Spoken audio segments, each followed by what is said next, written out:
இன்றே டவுன்லோட் செய்து உங்கள் ஃபேவரட் ஷோக்களை என்ஜாய் பண்ணுங்க. டேய் வெற்றி, உனக்கு எதுவும் ஆபத்து இல்லைல்ல? இல்லைப்பா, எனக்கு ஒன்றும் இல்லைப்பா. போலீஸ் சொன்னாங்க, அப்புறம் விசாரிச்சுட்டு அந்த டெட் பாடியை எடுத்துகிட்டு போயிட்டாங்கப்பா. டெட் பாடியா?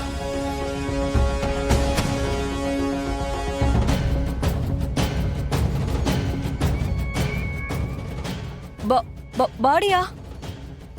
என்ன பாடி? யார் இறந்து போனது? அதாங்க நான் அடிக்கடி சொல்லுவேனே, அந்த தடியா அவனை யாரோ போட்டு தள்ளிட்டாங்க. ஐயோ, என்ன வெற்றி சொல்றீங்க? கொலையா நடந்துச்சு? ஆமாம், நாங்கள் போகிறதுக்குள்ளே என்ன நடந்துச்சுன்னு தெரியல. யாரோ அவனை குத்தி ஒரே ரத்தம். யார் பண்ணாங்கன்னு தெரியல. பண்ணது நீதானே? இப்போ பச்சை புள்ள மாதிரி நடிக்கிறியே. நீ கொலை பண்ணதை விட நீ நடிக்கிறத பார்க்கும் போதுதான் ரொம்ப பயமா இருக்கு. நம்ம வீட்ல எந்த நல்ல காரியம் நடந்தாலும் அதுல ஏதாவது ஒரு அசம்பாவிதமும் தடங்களும் வந்துதான் முடியுது.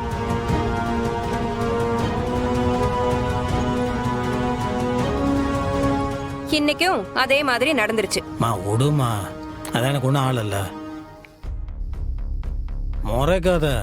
நீ என்னதான் கோபமா இருக்கிற மாதிரி நடிச்சாலும் நாங்கள் போனதுக்கு அப்புறம் நீ எப்படி துடிச்சு போயிருப்போன்னு எனக்கு தெரியும். என்ன பண்றது கதிரு? பெத்தவ என் மனசு கேட்காம துடிக்கிறேன். ஆனா புள்ளன்னு ஒருத்தன் இருக்கான், அவன் என் பேச்ச கேக்குறதே இல்லையே. அவனுக்கு தான் என் மேல அக்கறையே இல்லையே. ஐயோ, யார் சொன்னா எனக்கு அக்கறை இல்லைம்மா? எனக்கு அக்கறை இருக்குமா. நீ என்ன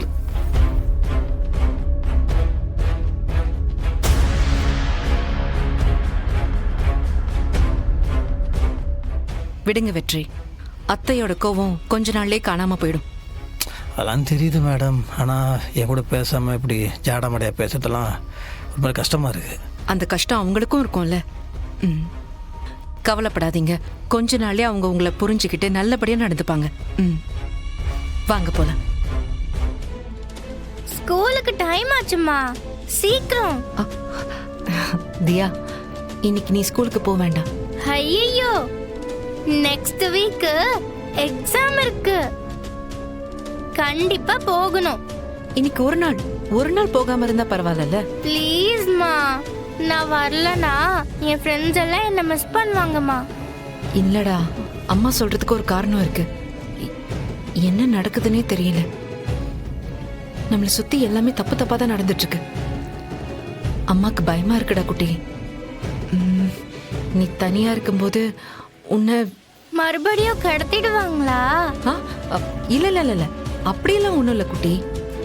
அது நீ இன்னைக்கு ஒரு நாள் மட்டும் போகாத, ஏன் கூட இரு. நீ ஸ்கூலுக்கு போலனா அம்மா உனக்கு ஆப்பிள் கேக் வாங்கி தரேன். அம்மா, நீங்க ஆப்பிள்னு சொன்னதும் எனக்கு ஒரு விஷயம் ஞாபகத்துக்கு வந்துச்சு. சரி, இப்ப சொல்லு. நேத்து தாத்தா பாட்டி கல்யாணத்துல மீனாட்சி ஆண்டி இருக்காங்கல்ல, அவங்க கையில கூட ரத்தம் வந்துச்சுல்ல? ஆமா, ஆப்பிள் கட் பண்ணும்போது வந்துச்சு. இல்ல இல்ல, ஆப்பிள் கட் பண்ணும்போது வரல, அவங்களே கைய வெட்டிக்கிட்டாங்க. புரியல, என்ன சொல்ற? கத்தி எடுத்து அவங்க கைய பார்த்து அவங்க கையில வெட்டினாங்கம்மா. நான் பார்த்தேன். தியா? ஆமாம்மா, நான் பார்த்தேன். அது எதுக்கு அப்படி பண்ணாங்கன்னே எனக்கு தெரியல, ஆனா நான் பார்த்தேன்.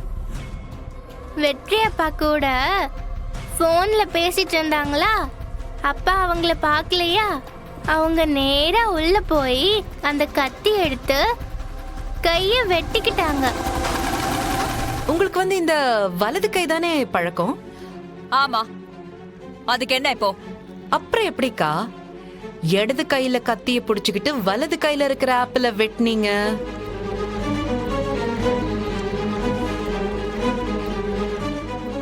சொல்லுங்க, புரியல எனக்கு. ஏய், நான் ஏதோ வெட்டிக்கிட்டேன், அதுக்கு என்ன இப்போ?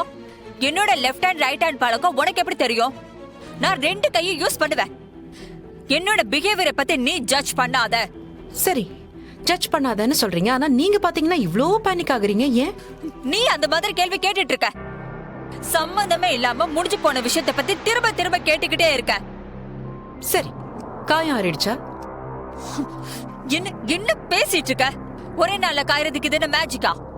ஓகே, தண்ணி படாம பாத்துக்கோங்க. தண்ணி பட்டுக்கிட்டே இருந்தா புண்ணு சீக்கிரம் ஆறாது. Take care. சொல்லுங்க சார். ஆபரேஷன் தியேட்டர்ல இருந்த பேஷண்ட் எங்க? அங்கதான் சார் இருந்தாரு. கொஞ்ச நேரத்துக்கு முன்னாடி தான் பாத்ரூம் போகணும்னு சொன்னாரு. அழைச்சிட்டு போயிட்டு வந்து பெட்ல தான் படுக்க வச்சேன். ஆனா இப்ப காணோம். என்ன சிஸ்டர் நீங்க இவ்ளோ அலட்சியமா இருக்கீங்க? தப்பிச்சு போயிட்டாரா? தலை ஃபுல்லா கட்டு போட்டிருந்தோம். எப்படி போனாருன்னு தெரியலையே. அவரை பத்தி உங்களுக்கு தெரியாது சிஸ்டர். பெரிய கேடி அவரு. 24/7 எப்போ அவர் பக்கத்துல ஒரு ஆள் இருக்கணும்னு சொல்லியிருக்கேன்ல. ரொம்ப தூரம் போயிருக்க முடியாது சார். சிசிடிவி கேமரால செக் பண்ணி பார்க்கலாம் சார். என்ன பண்ணி வச்சிருக்கீங்க நீங்க? வாங்க.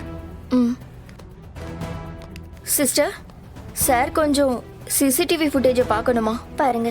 Thank you sir.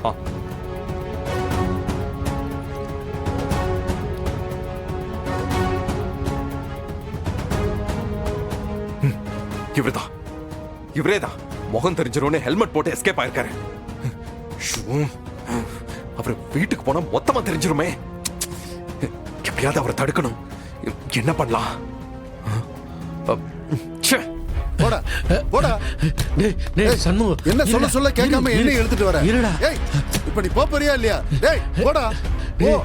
ஏய் சண்முகம், நான் இன்னும் சாகலடா. வேற ஒருத்தர் பாடியை மாத்தி வச்சு நான் செத்துட்டேன்னு எல்லாரையும் நம்ப வச்சுட்டாங்க. என்னை இத்தனை நாள் ஒரு இடத்துல அடைச்சு வச்சிருந்தாங்கடா. இப்ப அங்க இருந்து நான் தப்பிச்சு வந்திருக்கேன்டா. இல்ல, இதெல்லாம் என்னால நம்ப முடியல. ஏய், நீ முதல்ல ஹெல்மெட்டை கழட்டு, உன் முகத்தை காட்டு. யாரா நீ?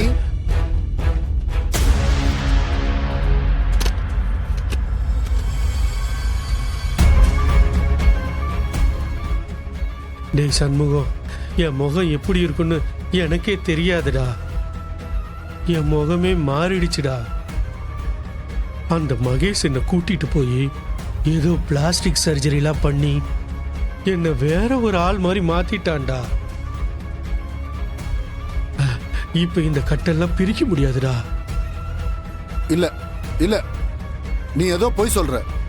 நான் நம்ப மாட்டேன். சண்முகம், உன் பொண்ணு கல்யாணத்துக்கு நான் தானடா பணம் கொடுத்தேன்.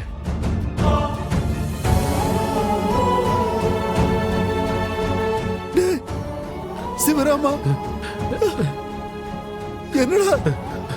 ஆமா சண்முகம், என்னடா ஆச்சு உனக்கு? நான் தான்டா சிவராம. உட்காரு.